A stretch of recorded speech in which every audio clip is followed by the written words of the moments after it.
Hare Krishna, everyone. Hare Krishna. Hare Krishna. How's everyone doing? Hope everyone's doing well. So we will be continuing with the introduction to Bhagavad Gita. I think we are running into the final stretch of it. I'm hoping to complete it today, and I believe we should be able to do that. So having said that, it's 5:04. We can get started. I just wanted to take a moment to see if anyone had any questions or comments from our last discussion that you would like me to address before we move on. So anyone if has any questions or comments before we begin the class, this would be a good opportunity.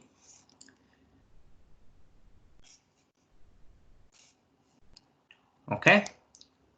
Looks like no questions at this point in time. Looks like somebody's trying to join in, but then that, let me see.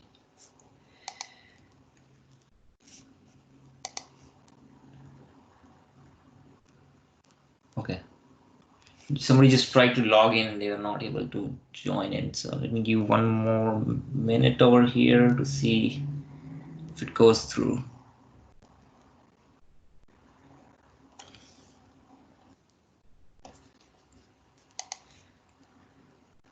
Okay, I'm just going to send a quick message to the group. Okay, so we'll get started. Last time we concluded the session discussing about this particular verse from the 7th chapter, 20th verse, which mentions about demigod worship that is motivated by personal desires to get some benediction or gratification which is quite different from worship of Krishna, which is uh, it is out of devotion, and not, at least in the pure state, it's out of devotion and not by any material motivation. Now, it is recommended in scriptures that even if somebody has any material desires, they can still approach Krishna.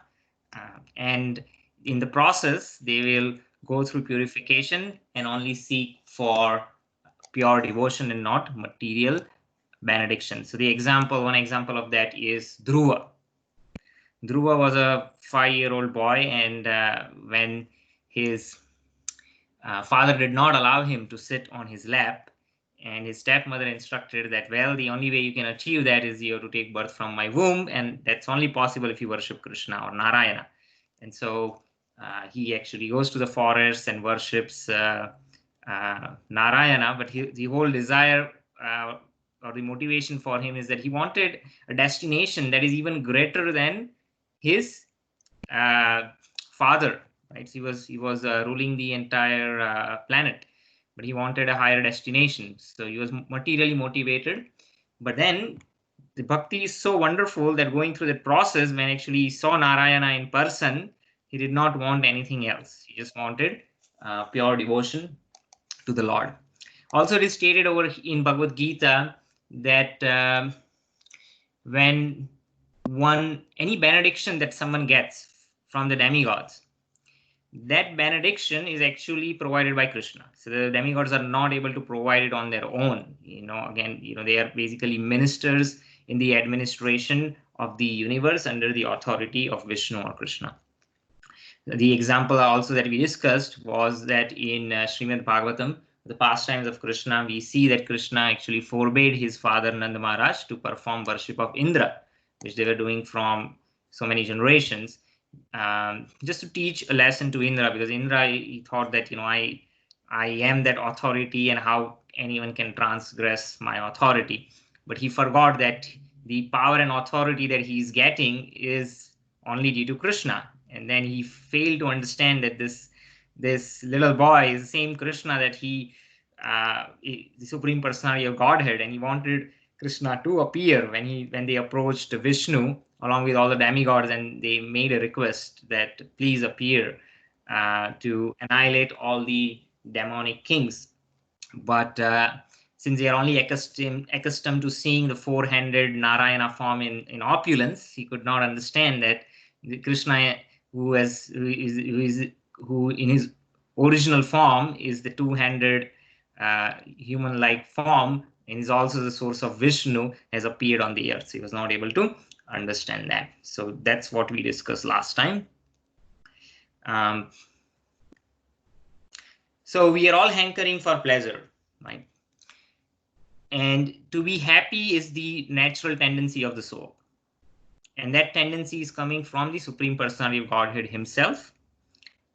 And we can be happy only in the presence of the Lord. So we also give an example of how the fish, if it's taken out of water and it's provided all kind of comforts, and as if, if the fish is given all the comforts that we would enjoy while we are out on a beach on a sunny day, and that's not going to make the fish happy, because fish is not a terrestrial creature.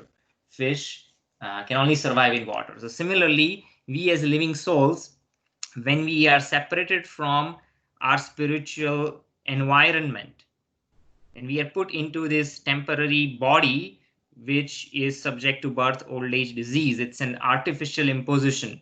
And no matter how comfortable this artificial imposition is, it's not going to make us happy. And the worship of demigods particularly is motivated to make our temporary condition more comfortable, despite of the fact that it is unnatural.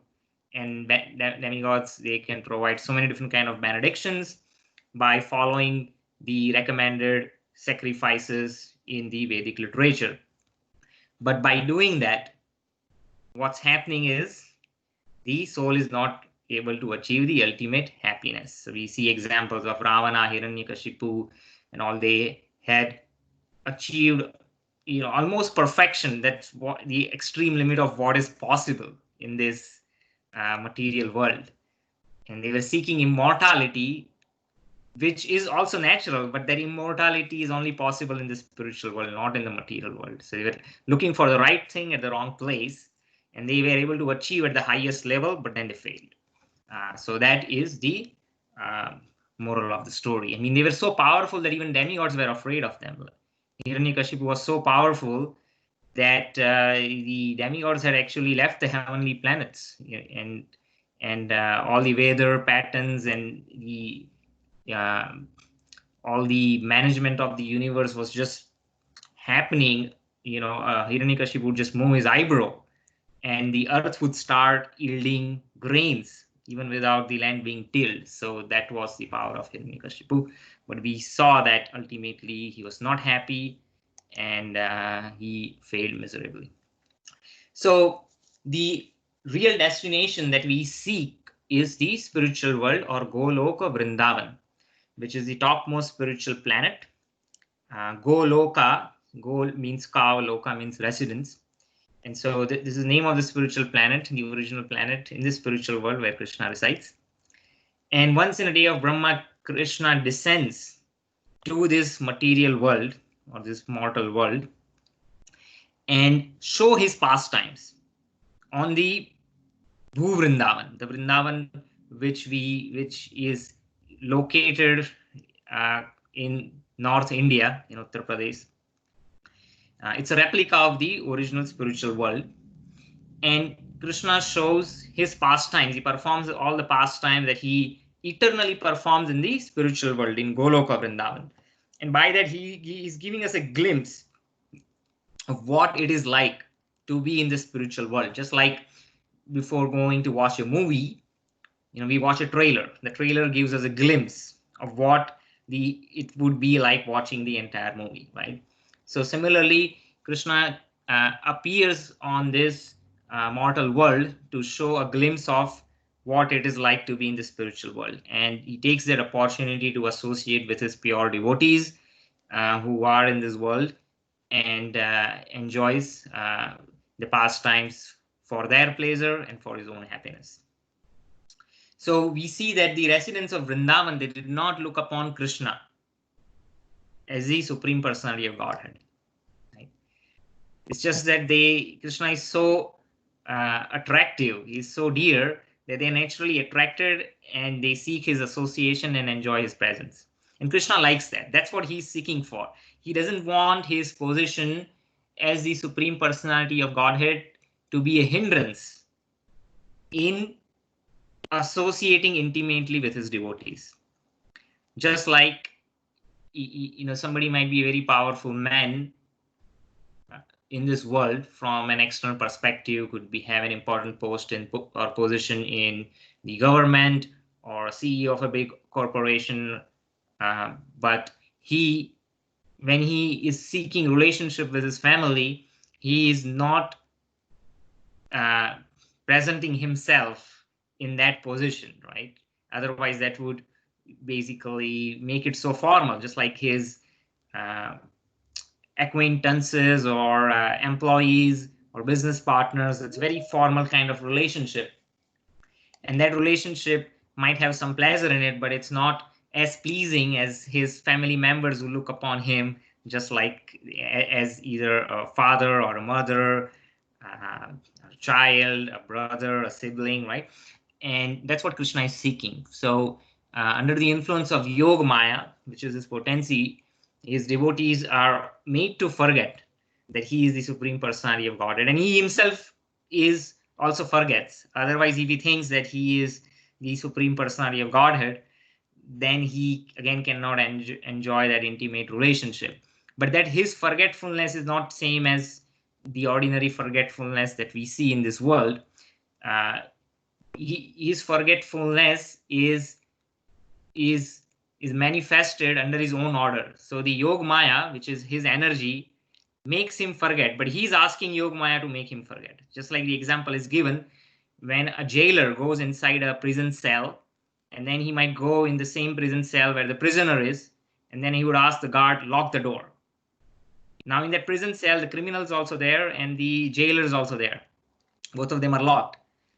But the prisoner did not came against his will, right? But the jailer is actually asked the guard to lock him in, and then whenever he wants, he can go out. So Krishna's forgetfulness, we should not think that he is forgetting because of his limitation. He's forgetting because by his own potency, so that he can enjoy the intimate pastime. To give an example, when Mother Yashoda is scolding Krishna, is running after him with a stick, Krishna, just like an ordinary child, is crying and he's trembling. The person from whom the fear personified is fearful. Person from whom death personified is also fearful, is fearing or trembling when his mother is scolding, and he wants to enjoy that experience. So one should not, if he still thinks that I'm the supreme personality of Godhead, then he has to fake, right? That faking is no fun, right? That I'm scared, I'm scared. He's not faking it, he's experiencing it. So these are some intimate emotions that Krishna experiences, and we can understand Krishna more as we learn Bhagavad Gita. Then the description of the spiritual world is further described. It is said that the spiritual world is not illuminated either by sun, moon, fire, or electricity. And one who reaches this spiritual destination never comes down to this mortal world for repeated birth and death. So if it's not illuminated by sun or moon, what is it illuminated by? So last time I gave a brief description of what the spiritual world looks like. So here's one picture that we looked. Let me see, I have another picture, maybe that makes sense. It's almost same. So here we see the bottom part is the material world, and each bubble is one universe, and there are millions of universes. They are all emanating from the body of Karanodakshai Vishnu is lying right over here. And as he is breathing out, which is only 1 second for him, is actually trillions of years for Brahma, who lives for trillions of years according to our material calculation, but it's only a fraction of a second for Vishnu. And then within each bubble is one universe. But beyond that, there is this destination that the yogis seek, which is the light that is emanating from spiritual planets. And so the spiritual planets are self-illuminating. That's the point. They don't need any sun or moon, because they are illuminated by the effulgence that is coming from the transcendental spiritual body of Vishnu or Krishna himself. So you see there are different Vaikuntha lokas in which four-handed Narayana form resides, and those forms are again self-illuminating. And beyond that is Goloka-vrindavan, which is a much larger planet, and it is in the form of a lotus, and that's where Krishna resides and performs this Vrindavan pastimes. So, and I believe we had discussed this earlier, so some of this would be repetition, in which case we can go slightly faster. So this Brahma Jyoti is the rays which are emanating from the Supreme Lord. And Srila Prabhupada comments over here that we are trying with difficulty to reach various planets by mechanical means, by using different kind of spacecrafts. So this spiritual planet cannot be achieved by mechanical means. One has to go through a spiritual transformation. What to talk about spiritual planets, even in this material world, Brahmaloka, which is part of this material world, it's a destination that's so far out. By any kind of fastest spacecraft, it would be impossible to reach the destination. Just to give an example, some of the Voyagers that were sent out in the 70s, they are, just now or a couple of years ago, they crossed the solar system, which is just this very small portion of our material universe. So after so many decades, they are just crossing the limits of Uranus, Pluto, and trying to get out of that solar system. So one can imagine it's almost impossible to reach all these destinations by mechanical means, even within the material world, what to talk about spiritual world. So the spiritual destination, the detailed description of Goloka-vrindavan is we can found in Brahma Samhita. So Brahma Samhita are prayers which are compiled by Brahma in glorification of the Lord, and in that very nice description of the spiritual world is given. So in the spiritual world, his form is Satchidananda. Sat means true, Chit means full of knowledge, and Ananda means full of pleasure. So we also discussed last time that the Brahma Jyoti is Sat, that means it's eternal, but then there is no knowledge. Just by being present in Brahma Jyoti, the soul experiences eternality. It's not subject to birth and death. But again, it doesn't have knowledge. It's not full of knowledge. But the Paramatma realization, when one actually achieves the Vaikuntha Lokas, or the realization of the Paramatma feature, which is beyond Brahma Jyoti, is not only eternal, but it's full of knowledge. But when one becomes an associate of the Lord, right, especially in Goloka Vrindavan, he is able to establish relationship with Krishna in one of the 5 forms, which is neutral relationship, or as a servant, or as a friend, or as a parent of Krishna, or a conjugal lover. And that kind of relationship is full of pleasure.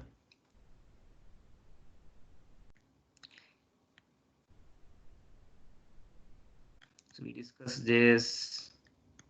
We also discussed the spiritual world is self-illuminated, and one cannot approach spiritual world. Yeah, so one who approaches spiritual world is not required to again take birth in this mortal world and be subject to birth, old age, disease, and death. So that does not exist in the spiritual world. So we discussed that. Here there is some interplanetary travel that's described. So I briefly talked about that also, that we're trying to go different places by mechanical means, but even by that mechanical means, it's not possible to even reach different corners of this material world, what to talk about spiritual world. So in the Vedic literature, there are different methods that are prescribed for those who aspire to achieve different destinations or better destinations in this material world, in the heavenly planets, which are also temporary, but they provide a better standard of living, if you will. Like even in this planet, we see different countries, they have the developed countries, they have higher standard of living compared to underdeveloped countries or developing countries. So even within this material world, we see, or on this planet also, we see that there are different standards of living now, regardless of where one goes. We see that even if there is a better or higher standard of living, there is birth, old age, disease, and death, right? So right now, the whole world is experiencing this pandemic, right? So which is, nothing like this happened in last 100 years. So last time this happened was the Spanish flu around 1918. It's more than 100 years since something like this has happened on a global scale. Now, that doesn't mean that there are no diseases. There are always diseases, even within at any point in time of history. But this pandemic shows that it doesn't matter if a country is developing or underdeveloped or fully developed. Um, everyone is subject to, or is not immune from birth, old age, disease, and death. So even if someone aspires those higher planets, and which is not what Gita is recommending, but the method recommended is not by mechanical means. It's not possible to achieve them by mechanical means. In Bhagavad Gita, there is a verse that appears, which is quoted over here, Yanti Deva Vrata Devan. It says, those who are worshippers of demigods, they achieve the residence of where the demigods live. Those who worship the forefathers or pitris, they can achieve the pitri loka, and those who worship ghostly beings, would take birth in such species of life. So that is worship in lower consciousness or very dark form of worship, but we find that there are worshippers like that. So in this world, there are different kind of planetary systems. So you have higher, middle, and lower planetary systems, and Earth belongs to the middle planetary system. So to give some pictorial idea, if I'm able to find over here, maybe this one is a good picture. Let me see, or maybe another one. Yeah, I'm sure if you can see so clearly over here, but I can try. So if you look here, the spherical, the universe is shown in spherical form, and then the Earth planet is shown right over here, that blue marble that we see. But above that, there are 7 higher planetary systems. They are not visible to our mortal eyes.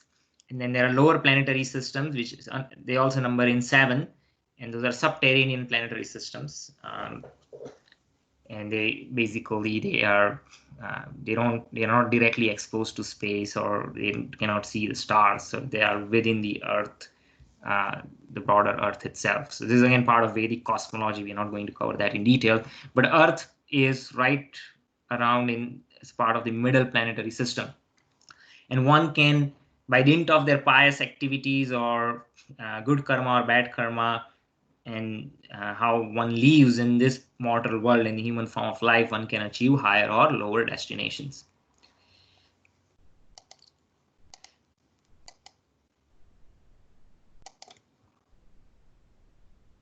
So yes, Bhagavad Gita does not advise us to go to any other planets in this material world, because they're all subject to birth, old age, disease, and death. Bhagavad Gita is recommending that we come out of this repeated cycle of birth and death and try to achieve the topmost planet, Goloka-vrindavan. Just checking if somebody had sent a message. Okay.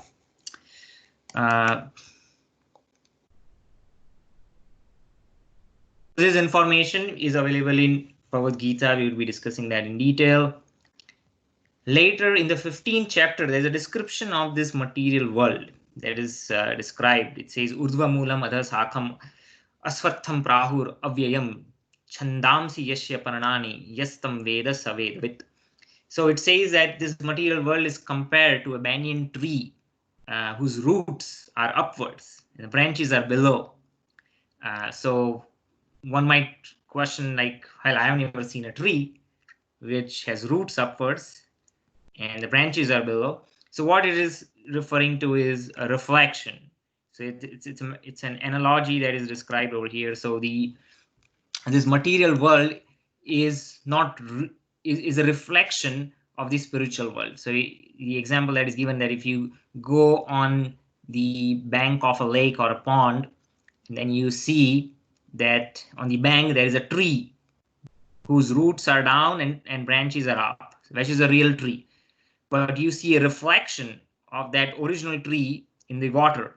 And what do you see in the reflection? In the reflection, you see that the roots are actually up, because you're looking from the other side, and the reflection is inverted. The reflection is always inverted, right? We call them, that's why we call it a mirror image.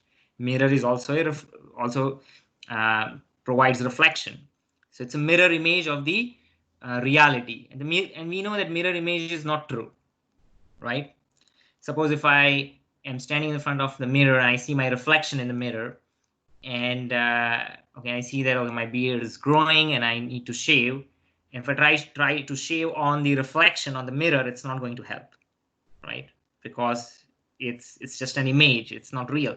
Similarly, the material world in which we are, it is compared to a reflection of the spiritual world. And that's another reason why whatever we try to do over here is illusory, in the sense that it does not provide us any real benefit.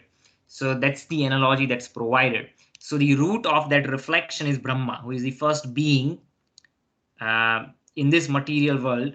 And then from him, different species of life came. And again, how that happened is described in detail in Srimad Bhagavatam.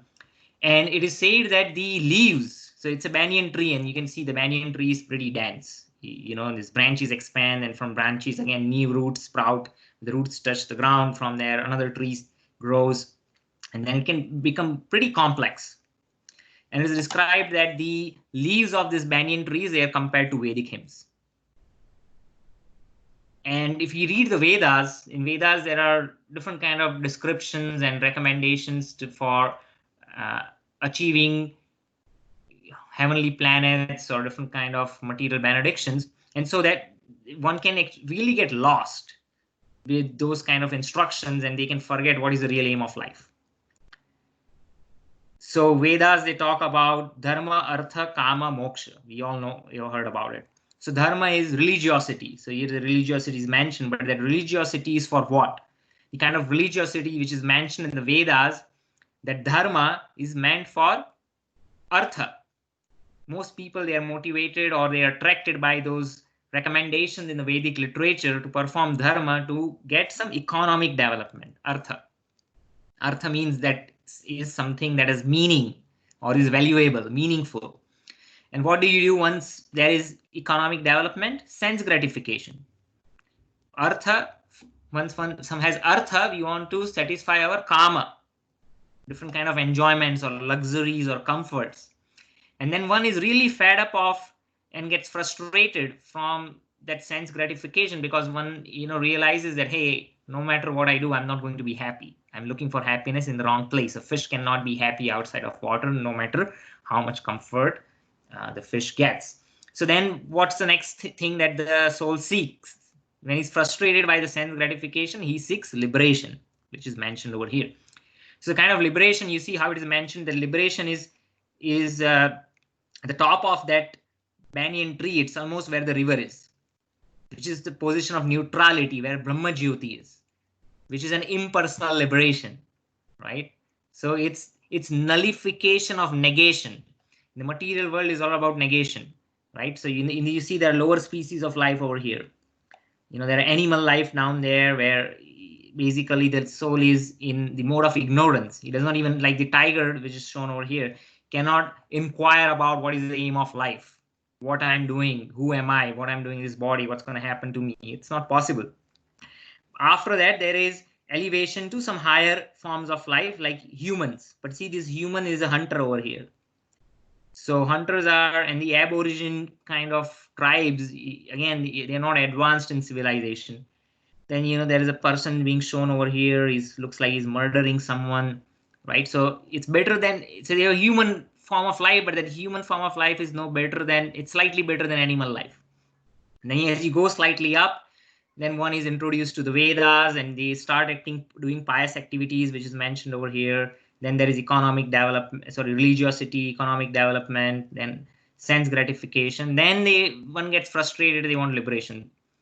And the initial liberation that with a limited understanding one might seek is to just nullify this negation which is down there. But beyond this nullification, beyond zero, is this entire spectrum of positivity, which unless someone has a knowledge about it, they won't be able to pursue. So instead of going through this long cycle of very slow progress, Krishna is very kind. In Kali Yuga, he's trying to make the job easier. You know that people in Kali Yuga, they have a lot of other disadvantages. They have short life, short memory. They cannot perform a lot of austerities. So the Lord is merciful, he's a little kind. So he's giving us instead of showing us a long winded path, is directly providing the ultimate destination and the process to achieve it. So the entire verse, it's a good summary of this in this picture. So I just wanted to present that. Anyone has any questions at this point in time before we move on?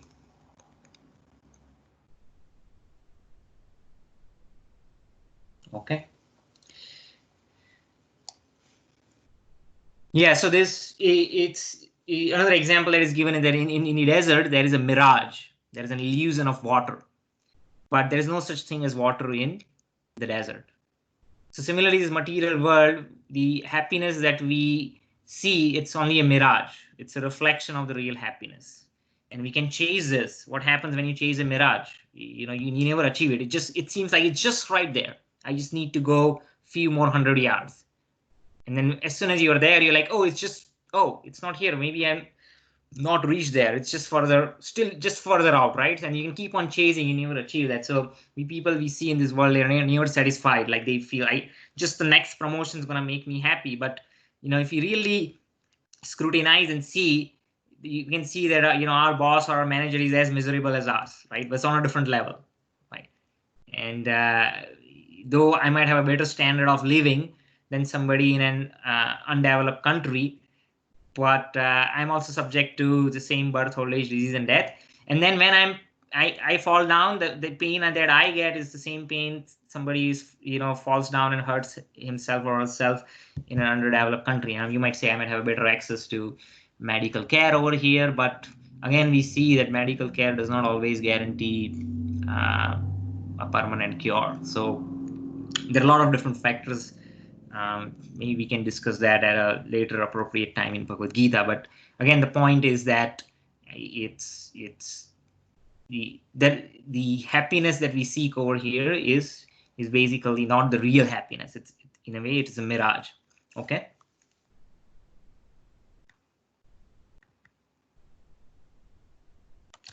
Then there is a description again in 15.5.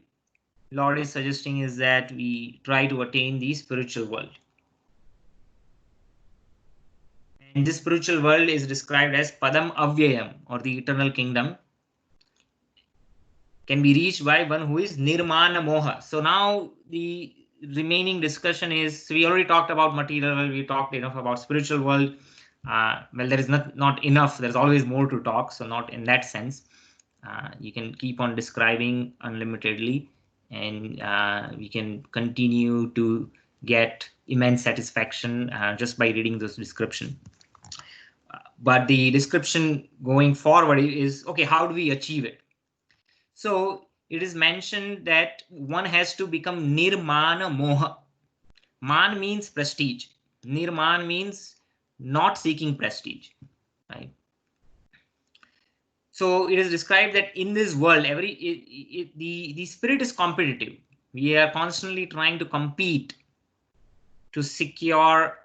There is constant strife to achieve success, and we're competing against our peers right from childhood. This mentality is ingrained. We have to be better than our classmates at school, and then there's so many people trying to get into best colleges, so we have to outsmart them.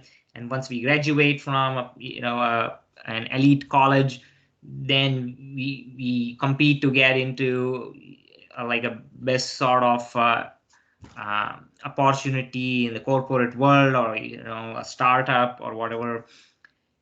And then within that, we try to compete and get ahead of our peers, and want to be a VP or a president or a CEO, or beyond that, if a successful businessman, I want to run a better or a more successful company than my competitors.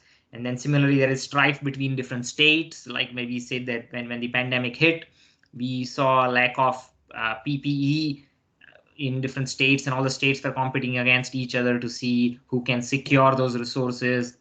And similarly, there's a competition between nations for like right now we're seeing India, China trying to get a piece of land which is no man's land. I mean, it's not habitable. It's extremely very rough and harsh terrain for anyone to live. But because we consider each country considers it that of strategic importance, then they're both trying to claim that portion of land. So sometimes nations, they are competing to get resources. There are rivers that flow across many nations, and who gets to control the resources of the water. There is a fight for minerals. And so beyond that, once we have exploited the earth enough, we want to conquer the space.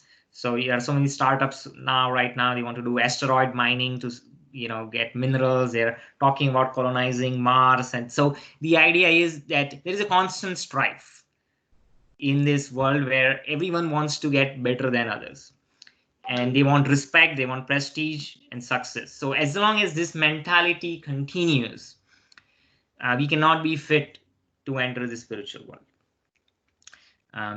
So there's a nice saying that Prabhupada once mentioned. He said that there is, they say that there's not much room at the top. but there is enough room at the bottom. So in spiritual world, instead of trying to get better than others, the whole idea is how I become servant of the servant of the servant of the servant. And again, the exploitative tendency is not present in the spiritual world. And one is blissfully situated in the mode of service, to the extent that even Krishna, he does not want to be looked upon as God. He's not, like, he became a chariot driver of Arjuna. He's God himself. But what he's doing is acting like a chauffeur. When he was present on this earth, after he killed Kamsa, did he become the king of Mathura? No. He installed Ugrasen, the father of Kamsa, as the king of Mathura. And then when they moved to Dwarka, again, Ugrasen, he brought the entire Yadavas to Dwarka, and Ugrasen continued to be the king of Dwarka as well. And then he helped Pandavas win the war and installed Yudhishthir Maharaj as the king of the entire planet, right? So it's though he's the supreme personality of Godhead, he's not you should not think of him as a dictator who whimsically rules his subjects to satisfy his own ego and to exploit the masses. So since so because of that, one can understand that it's the nature of the spiritual world is very different, and one can be happy in being situated in the mood of service. So here Sri Prabhupada describes that as long as we are attached to different kind of designations, which all spring at a bodily level. So once I identify that I'm this body, then I start thinking I'm a male or I'm a female, and then there could be clashes between genders. Based on that identification, then I would identify myself with a particular kind of race, and then or my caste or community, and then that could lead a communal or a racial strife, which we experienced, which happens every now and then, and there has been no solution. And we recently went through a bout of those kind of strife as well.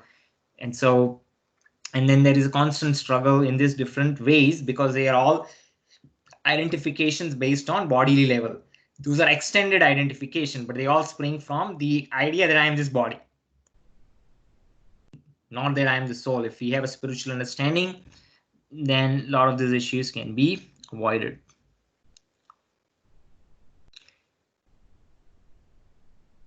So then there is this concept of three modes of nature, which is discussed in Bhagavad Gita in detail. And I think I mentioned briefly in one of the previous sessions where I was explaining that the digital world is all binary and the creation of the Lord is ternary. Just like the operating system, as well as the software, as well as the files which are processed by the software, they are all made up of zeros and ones. Similarly, in the creation of the Lord, everything is made up of three modes of nature: sattva, raja, tama, or mode of goodness, mode of passion, and mode of ignorance. Everything meaning different kind of species, different kind of activities,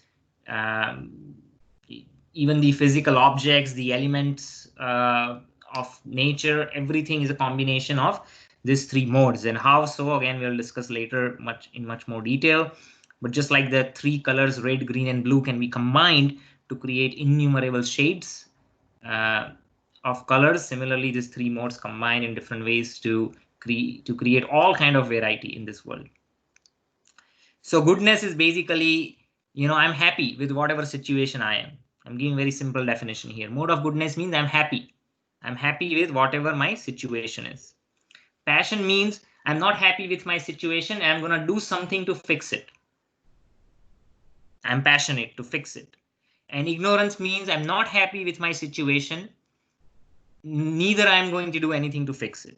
So, of course, there's more to say on this, but this is a quick definition of what those three modes are nature. And these modes are constantly changing.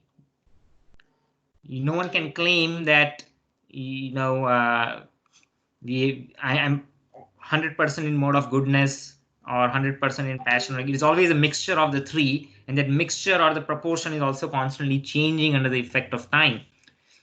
And because of that, even if we are living a very pious life, in due course of time, the modes will force us to to maybe live an impious life. So no one in this world can maintain their status. We are constantly thrown through different species of life across different planetary systems, higher planetary system, lower planetary system, middle planetary system. Just to give an example, if someone tries to be pious all their life, right, and then they say, no, I'm going to be honest, very nice and pious, and they see that, hey, I did not get any success. The people who were mean and nasty, and they did a lot of illegal things, they went ahead, were able to go ahead in their life. So he said, I'm going to give up all the nice, all the niceness. So the one part, so what happens? That person gives up mode of goodness and takes up the mode of passion.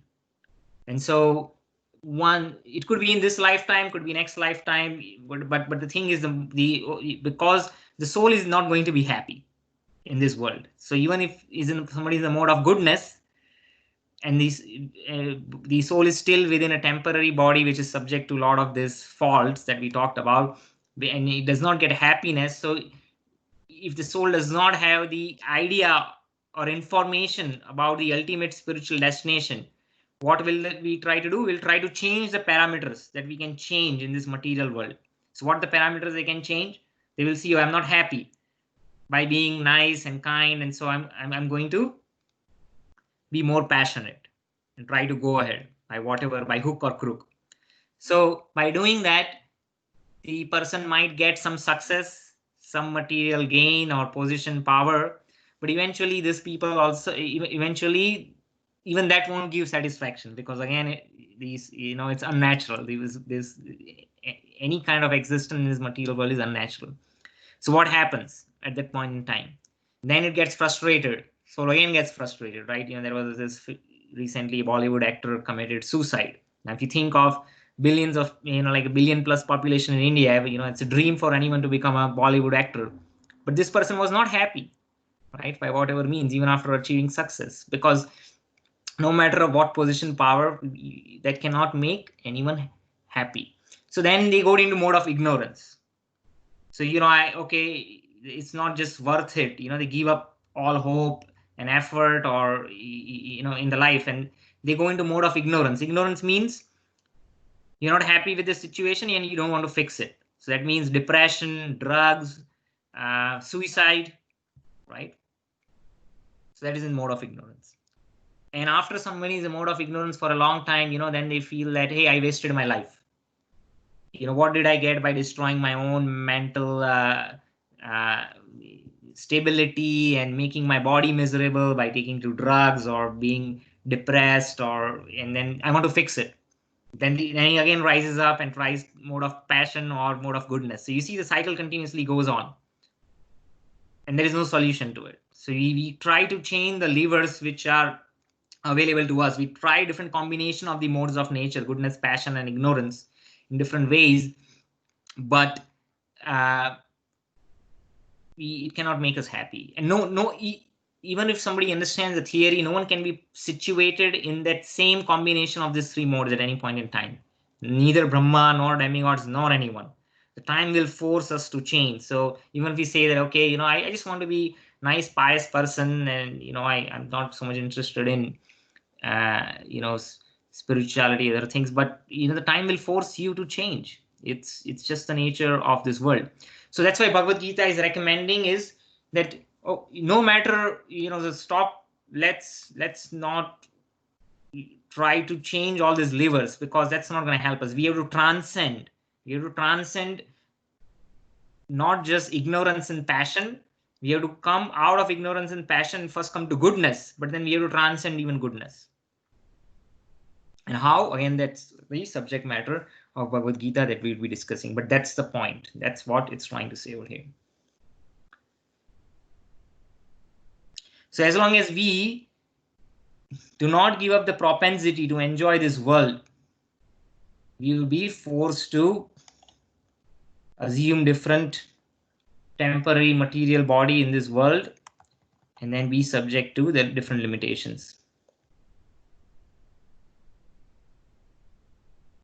Again, there is more description over here about material universe and spiritual universe, and we say that we can't even access everything that's in the material world. What to talk about spiritual world?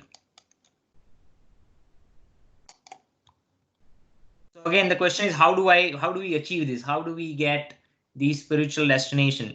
So first of all, even before talking about how do we get spiritual destination, let's understand the principle by which transmigration occurs. How one gets the next body. Doesn't matter if it is a material body or spiritual body. How does one get the next body? So it is said that whatever one remembers at the time of death, that remembrance or that desire would lead to the kind of body that one is awarded after one quits the present body. So for lower species of life, so for humans, humans can be elevated to either the body of the demigods in the heavenly planets, or they could degrade into lower species of life, like animal form of life, or aquatics, or plants, or birds, or reptiles. Because humans, they have the ability to either elevate themselves or they have the ability to degrade themselves. So they have that choice. But the animals, they don't have a choice. So for animals, it's an evolutionary upward transmigration. So when I mean by evolution, I'm not talking about Darwinian evolution. This is evolution of consciousness. So the aquatics are considered to be lower consciousness species of life. Right, plants also lower consciousness of life. Plants, they even cannot move, or have very limited motion. Aquatics at least have some motion, but again, it's very low consciousness of life. Then you have reptiles, which are slightly better. Then you have the terrestrial four-legged animals, who are better than birds. And so in this way, the spiritual consciousness of the soul in this different body is different, and there is gradations of that consciousness. So way the transmigration works in the animal form of life is that they also go through the same principle, meaning whatever an animal thinks at the time of death, that's the body that the animal will get in the next life. Now for animals, what it means in the animal life is life of constant again struggle and strife, where each animal is trying to hunt a lower species of life, and then hunt and then consume it for food. So what happens is, if you think of any animal, what are they going to think at the time of their death? They're trying to they would try to think, they would basically think of the animal that is preying upon them, right? So if a deer is being hunted by a tiger, and the deer is scared or afraid, and as the tiger sucks out the life breath of the deer is thinking about the tiger. So the next body the deer is awarded is that of a tiger, you see. So the soul is transmigrating from a lower species to higher species of life, again by the same principle. Same example, like a small insect which is stuck in a cobweb, and the spider comes and encroaches, or it actually comes upon that insect and consumes it. That insect is going to think about the spider. In the next life, the insect becomes spider. So in this way, eventually the soul, after transmigrating from lower to higher species of life, eventually gets the human form of life. But from human form of life is the opportunity. If the soul utilizes it properly, it can stop this cycle of repeated birth and death, and be re-established to his original position in the spiritual world. Or if it misuses, the soul can degrade again into lower species of life. To give you an example, if someone, after attaining a human form of life, is still acting on a very animalistic platform, like I'll give an example. Somebody is so much interested in sleeping, the human body is not suit. I mean, how much I can sleep? Maybe 2 days at max. Again, one has to be really in mode of ignorance to be able to do that. But a body of a bear can sleep for 6 months.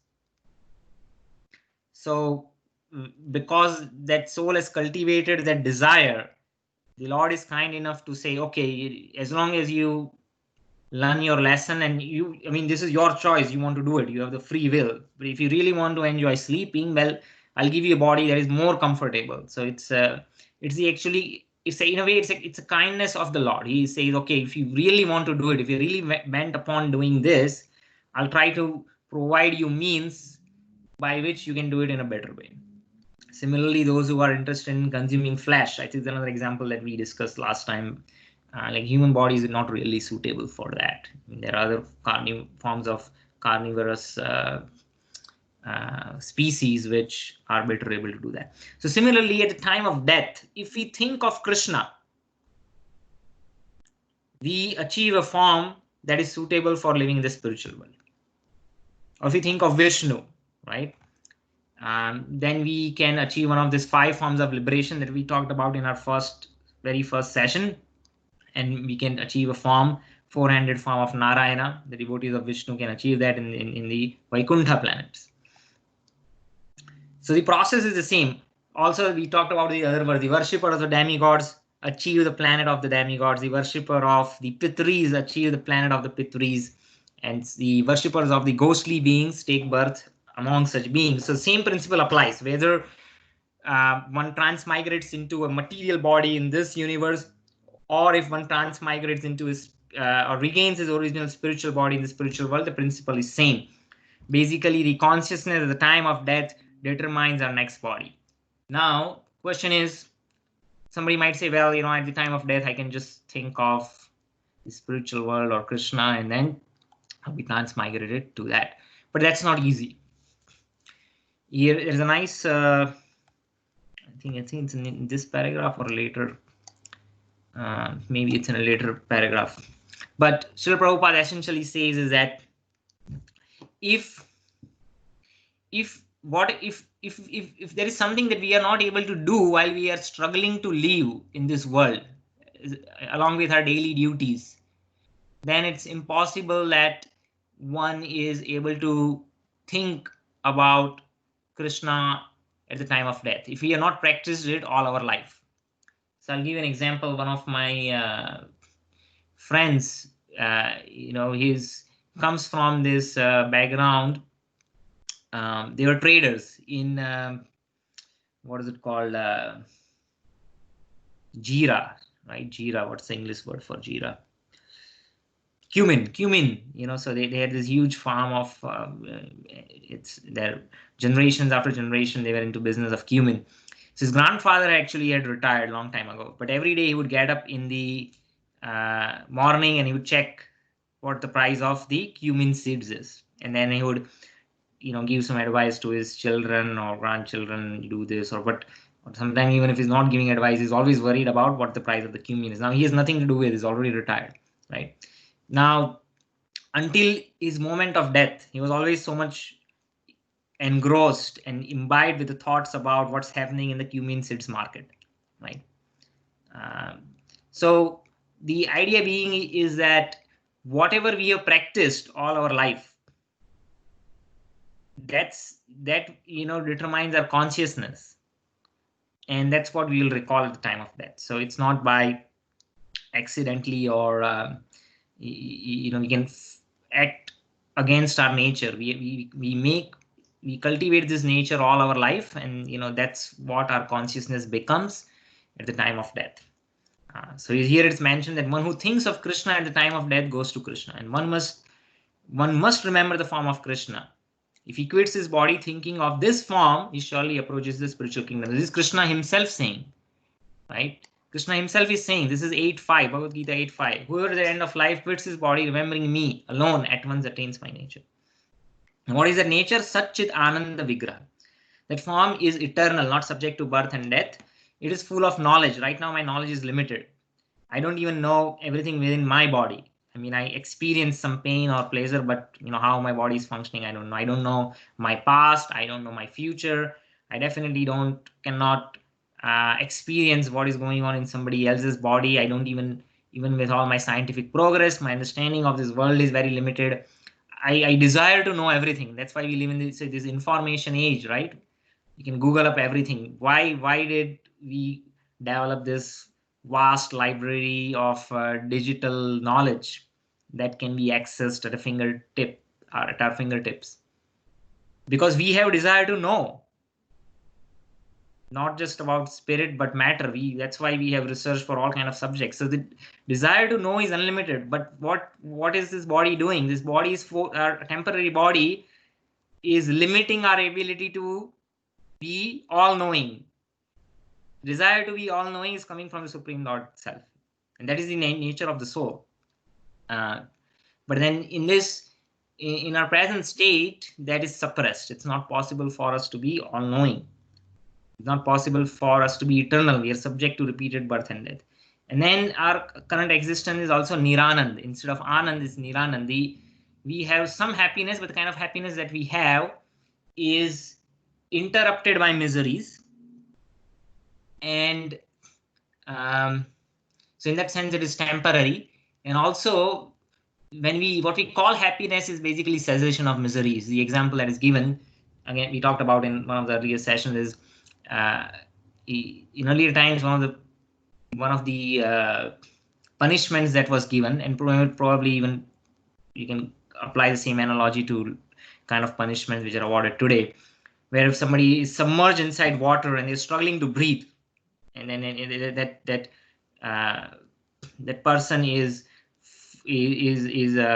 suffocating for a couple of minutes, and finally is taken out, and that person is so happy. Wow, I can breathe now finally, and get that gasp of that breathe. But what happens in another moment? He is again subjected to be submerged inside the water. So the cessation of miseries, we take it as happiness. And so if we analyze our situation, it's completely antithetical to the desire of the soul. But we also understand that whatever the desire the soul has, there is some means to fulfill it. Just like if I'm hungry, we see that there is a means in the nature to satisfy our hunger, right? And you can apply this to anything. If I'm cold and I want warmth, then I see that the nature has the ability to provide me warmth either by heat or blankets or whatever. So whatever the desire is, the means to satisfy those desires are also available. But if you're looking at the wrong place, we might not be able to find it, but those means are there. Similarly, the desire of the soul is to be eternal, to be full of knowledge, and to experience unlimited and uninterrupted happiness. So that means there should be possible for us to achieve that by extrapolation or by analogy. Just like there are means to satisfy other needs, then there should be means to satisfy this need also. Just like we have 5 senses, right? So eyes have desire to see, but then at the same time we have objects that we could see, right? The tongue has a desire to taste, and there are objects that we could taste. The nose, has this olfactory sense, desire to smell, and there are means available or objects that we could smell, right? So the what do you call the senses and the sense objects? So we call this senses. The sense objects are things that the senses can perceive. They are both simultaneously created by the Lord. Just like if you cannot say that, okay, I have a power plug, right? So I have this laptop and I need to charge it. So it's not that the laptop was created first and then the power socket was created later. It's synonymous, right? The power socket was created in the mind that there are. It's not that it was created whimsically and hey, let's just create something I don't know what's going to be used for, and then later on someone thought, oh, well, there's a power socket, so let me create power cables that can fit into it, right? Both are created simultaneously. There is a need for power, and then there is a means to provide that power. So the power cable and the power socket, they are created simultaneously. Similarly, the desires that we have, any kind of desire, material or spiritual, and the means to satisfy those desires are all simultaneously present. It's not that sometimes people see that the spirituality is all humbug and it's bogus, and it's just the means for weak-minded people to it's a crutch for weak-minded people who are not able to face life and not able to go ahead, and it just provides them some imaginary la la land that they seek refuge in it. And so it's not like that. It's not an afterthought. It's not a made up thing. It's that it's the desire is present in the soul, and the means to satisfy them are also present at the same time. It's not a humbug thing that's made up after that. So we can understand that by the example that I provided. Any questions?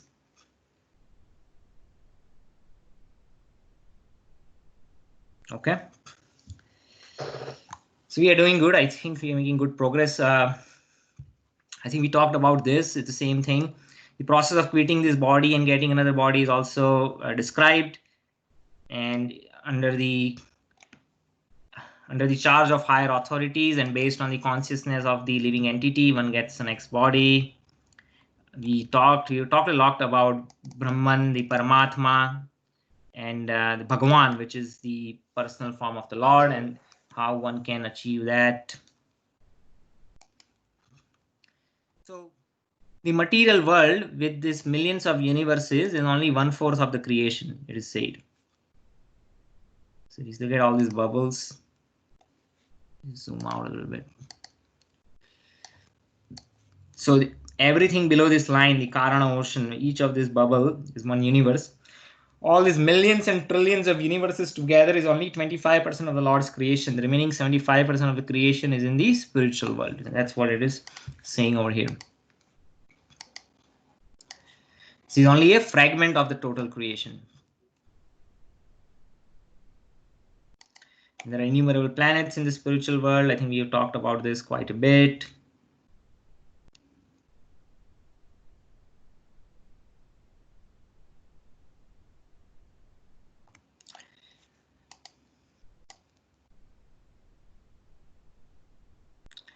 So this is later in Bhagavad Gita when Arjuna is convinced. He, based on Krishna's explanation, he accepts whatever Krishna is saying. And Srila Prabhupada is saying is that when Krishna is promising that you can achieve me just by dovetailing all our life and activities in our present form of life, in trying to regain our original understanding, first of all, what our original position is, and working towards regaining that consciousness, we can, at the time of death, be transported to our original spiritual identity. There's another verse, Bhagavad Gita, it says, Yam yam vapi smaran bhavam tyajati ante kalevaram tam tam evaiti kaunteya sada tad bhava bhavita. Whatever state of being one remembers when he quits his present body in his next life, he will attain to that state without fail. So this we already discussed in elaboration. So here's a verse in Bhagavad Gita where Krishna is confirming that. So this applies to both material body, achieving material body or a spiritual body. Whatever our consciousness is, we'll get a body accordingly.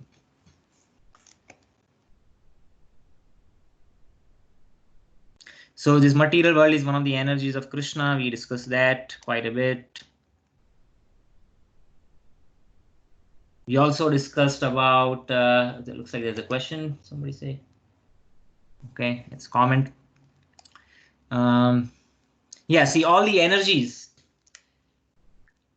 they are the energies of the Lord, the energy of the Vishnu. So both Prakriti, which is material nature, is energy of the Lord, and the Jivas, the living entities, are also energy of the Lord. But the material energy is considered inferior because it's dull matter, right? While the soul, they are superior because it has consciousness, but they both are energies of the Lord. So we discuss this. Okay, so how do we surcharge our consciousness? The next question then might come is, okay, we talked about retaining our spiritual identities. How do we do that? So I gave that example of my friend whose grandfather was always thinking about cumin seeds and prices in the market. Similarly, we are actually, accustomed to feeling our consciousness with so many different kind of information, right? So we all now have smartphones, and on our fingertips, we can have news from so many different what do you call information sources. You go to Amazon Kindle and there are all kind of books or magazines and novels. We can, within few seconds, you can download in our phone. So uh, and then you could go to Audible or iTunes and you have access to all kind of songs, go to Netflix and different kind of movies and documentaries. So there's the present society and developments have made it so easily accessible to uh, have all kind of information and means to surcharge our consciousness with all kind of different ideas. And we are we do need to that to some extent, just because we have to live in this world. But the idea is that we have to change our absorption and and and and and migrate that absorption to spirituality or Vedic literatures. And again, that development is organic. It cannot be artificially imposed, but we have to start somewhere, right? The baby needs to crawl before it can walk and before it can run. So this is the first step. All of you are here taking interest in Bhagavad Gita, and we are together trying to study Bhagavad Gita. So that's the beginning. And there is unlimited spiritual Vedic literature that our acharyas have presented it in language that we can understand. We don't need to know Sanskrit. So we can take opportunity of that and surcharge our consciousness. First, understanding Bhagavad Gita and philosophically understanding who we are, what is our position, what is the purpose of life, what is the ultimate destination, how do we achieve it. All that information we can find in Bhagavad Gita. We will be systematically studying it. And beyond that, there is Srimad Bhagavatam, which are very beautiful and pastimes of Krishna, when he came to this mortal world to give a glimpse of what it's like in the spiritual world. That was 5,500 years ago when he appeared in Vrindavan. And by material calculation, he spent 125 years or plus in this world. And so all that is nicely documented in Srimad Bhagavatam, as in the 10th canto of Srimad Bhagavatam. And by reading that, we can surcharge our consciousness. So when we watch movies or anything, what we are seeking for suspense and horror and action and romance and climax. So these desires are already there. That's why the movies are made. But all this is all found in, where is this coming from? Krishna is the source of everything. So all these moods and themes, all the genres, they are all present in Krishna's pastimes. So no matter what your favorite genre is, it's all you can find it in Krishna Leela, and it is transcendental. And just by reading that, our consciousness is purified, and one can become perfect devotee just by reading the transcendental literature. So we have to begin that process of surcharging our consciousness with this spiritual literature, so that at the time of death, without making any extraneous effort, we are naturally able to think of Krishna and achieve our spiritual destination. So that's what it is mentioned over here. So one other important point over here is our thinking is, we talked about it. Our thinking is now absorbed in all these kind of different literatures, which must now be transferred to Vedic literatures. So the acharyas, the great sages, they have written so many Vedic literatures. And the Puranas, they are not imaginative, they are historical records. So Srimad Bhagavatam is one of the Puranas, which is a historical record of Krishna's pastimes in the 10th canto, and then other incarnations of Krishna in the previous pastimes, in the previous cantos.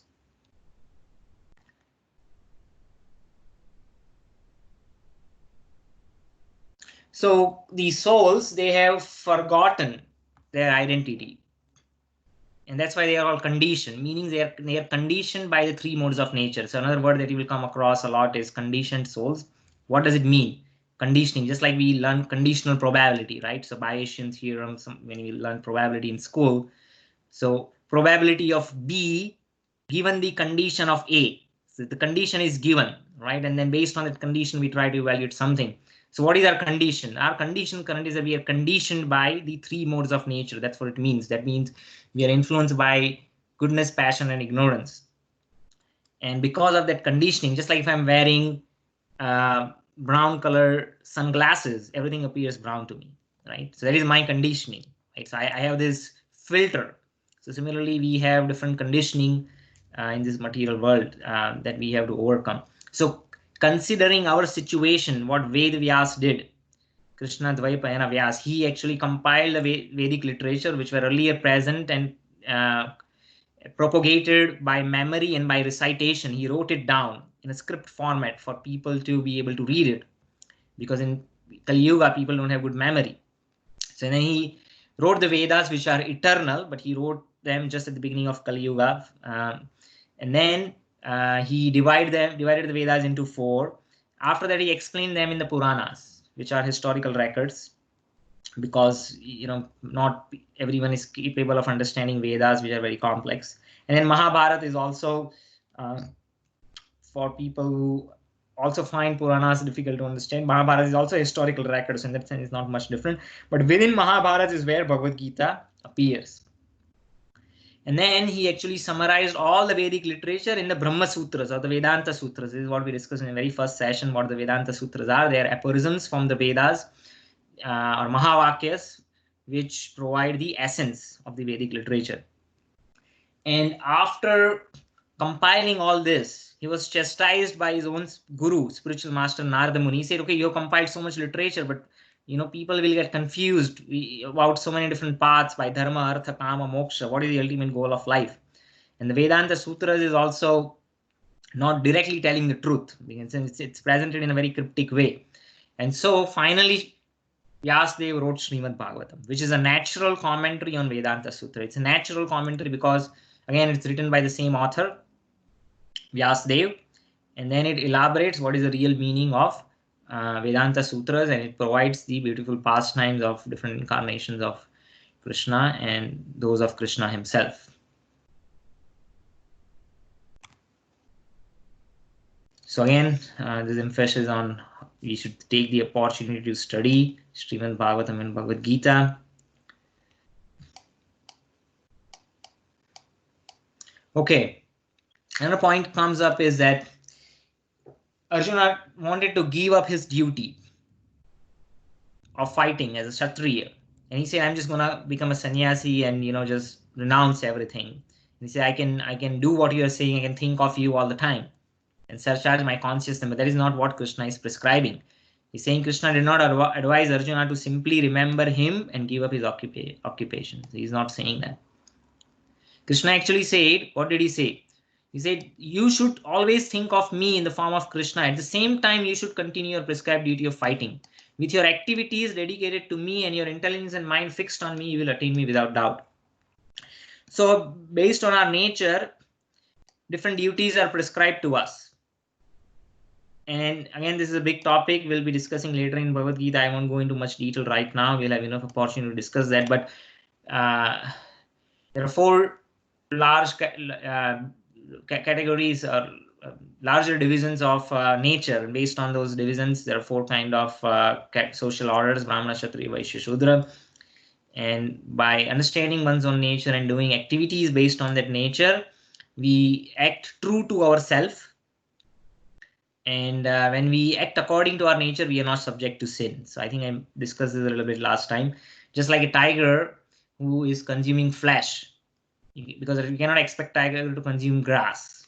And so that when tiger is consuming flesh, is not subject to sin or any karmic reaction. Similarly, we also have our nature, and within the Varnashram society, when we act according to our nature, now not all kind of nature is pious, but first we have to come up to a basic standard of morality, and within that standard of morality, there are 4 different kinds of nature. When we act according to their nature, we don't accrue more karma, and then that karma is suitable for karma yoga. If we do activities which are against the prescription of the Vedas, what are those activities called? They are called vikarma. So Bhagavad Gita is not talking about vikarma yoga, doing activities which are against morality.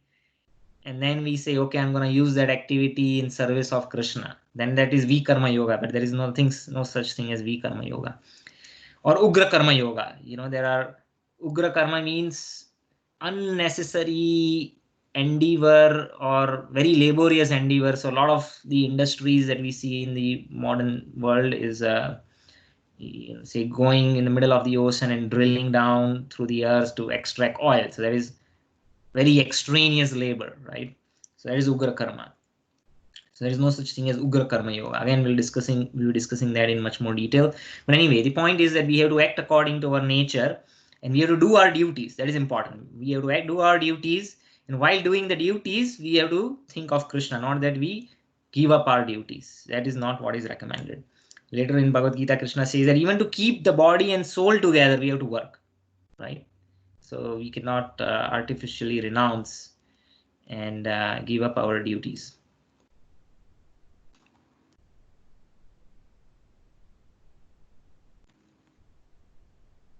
So the other point that might come up is how is it possible if we are doing there's a question, can we do activities against the varnas? If yes, why do we do them? Yeah, again, it's a good question, Kashyap. We'll get opportunity to discuss that. I know varna is a big topic, and I think we will discuss it at an opportune time. These are good questions. I'm making a mental note of it. Anyway, they would be organically answered when we come upon those points. As of now, I think I'll just keep moving uh, and focus on the essence, which at this point, Prabhupada is trying to make a point that we have to do our duty. At the same time, we have to remember Krishna, and we'll have opportunity to talk about Varanas and more details at a later point in time. I hope that's all right. Yeah, so there is no difference between Krishna and his name. I think we discussed this briefly earlier. I'll quickly mention this again, is that in this world, we see in the material world, there is an object, there is a name of the object, and there is an idea of the object. And if you see, what I mentioned was anticlimactic. So the object is the grossest form. That means I can perceive it through all my senses. If there's a rasagulla or a gulab jambu, I can see it, I can feel it, I can taste it, I can talk about it, right? So I can perceive it by all five senses. But when I say just the word rasagulla or gulab jambu, when you hear that word, you are getting the idea. So you're only able to perceive that object by one of your sense, which is the sound. But just by when I say gulab jambu, you are not able to taste gulab jambu. You are not able to smell gulab jambu. You are not able to feel gulab jambu. You are not able to see gulab jambu. Right? So the name of the object is subtler than the object itself. You see, the name is only perceived by one sense. The object can be perceived by all five senses.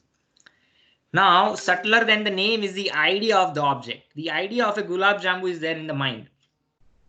Right? Even if I'm not speaking it, if I speak it, you will know I'm conveying that idea to you. But if I don't speak it, it's still in my mind. So that idea is even more subtler. And there is a difference between idea. The idea is a different entity than the name of that idea. And the name is a different entity than the object, actual object. You see how three are separate. And they are separated by time. What I mean by time is that I might have some idea, and then there would be some time delay before I convey that idea through words. And there might be some time delay. Hey, I feel like in my mind, I want to eat gulab jamun. So that's a desire which exists in my mind. Then when I might convey that idea to my mom, or like, hey, I want to eat gulab jamun. Can you make it? So there is a delay between me desiring and then telling. And then there's further delay in actually making it. So you see, they are all three are different and they're separated by time. But in spiritual world, time does not exist. And again, it's a big topic we'll discuss at a different point in time. But when the time does not exist, there is no difference. They are all three of them are compressed together in the sense that when they're not separated by time, the time interval is zero. That means the name, the idea, the name, and the actual object, they are synonymous. They are not separated by time. That means when we chant the name of Krishna or in anything in the spiritual world, you know, if you one sense can do the function of all other senses. Just by hearing about gulab jamu, you can actually experience it. You can actually taste it, feel it, smell it. All that happens just by hearing the sound. How? We don't have any experience right now. So, you know, you might question, how is that possible? Yeah, in this world, we don't have that experience. But in the spiritual world, time does not exist. And so these three are compressed together. And just by chanting the names of Krishna, we can actually relate it. So right now we are experiencing a spiritual amnesia. We have forgotten about Krishna. And so we can revive our memory. How can we revive our memory? By chanting the names of Krishna. That's the beginning process. There are more processes, but just like if I'm sleeping, I'm in deep sleep and I'm dreaming. And when I'm dreaming, I've forgotten my identity. But if I want to wake up, then I need an alarm, right? How do we wake up? We don't, we don't wake up by smell. We don't wake up by feel or sight. And our eyes are closed. Sound is that element that can wake us up. So alarm is what sound. Similarly, we have to wake up out of this spiritual amnesia.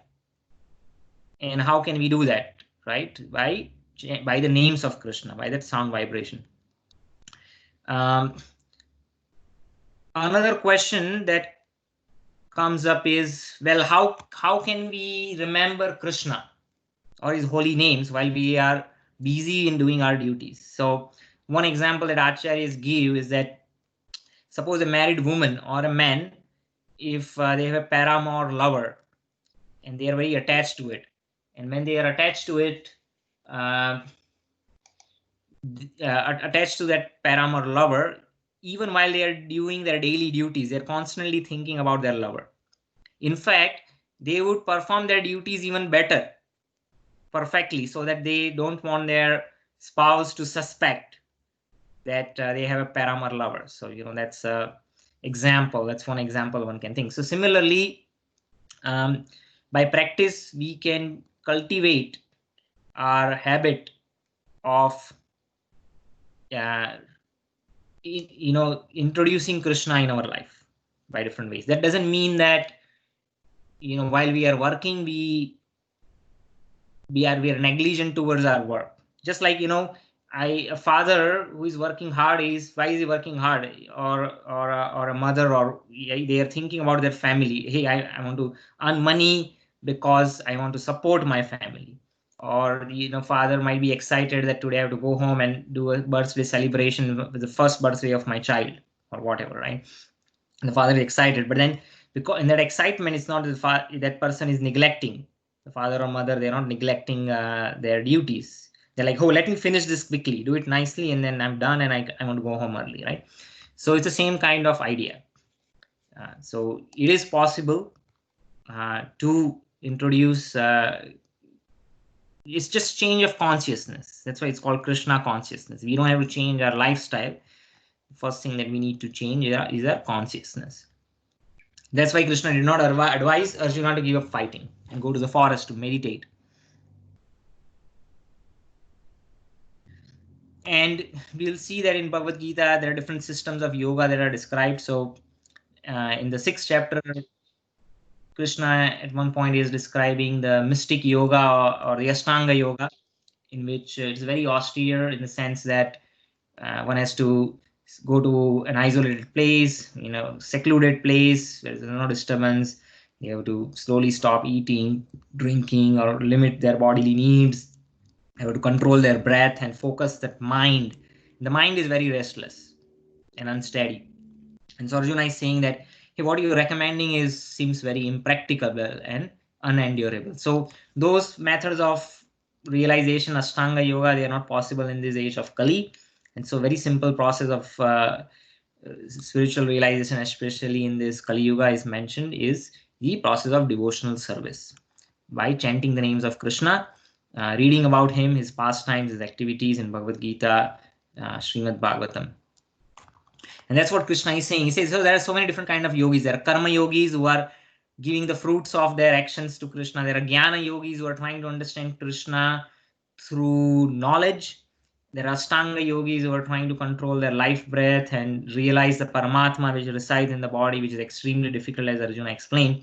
But Krishna says, out of all these yogis, the bhakti yogi, or one who is rendering transcendental devotional loving service to me, they are the most advanced and they are the most intimately united with me in yoga, and they are highest of all. This is my opinion. So this Krishna says directly. So and establishes the superlative position of Bhakti Yoga. This is from Bhagavad Gita 647.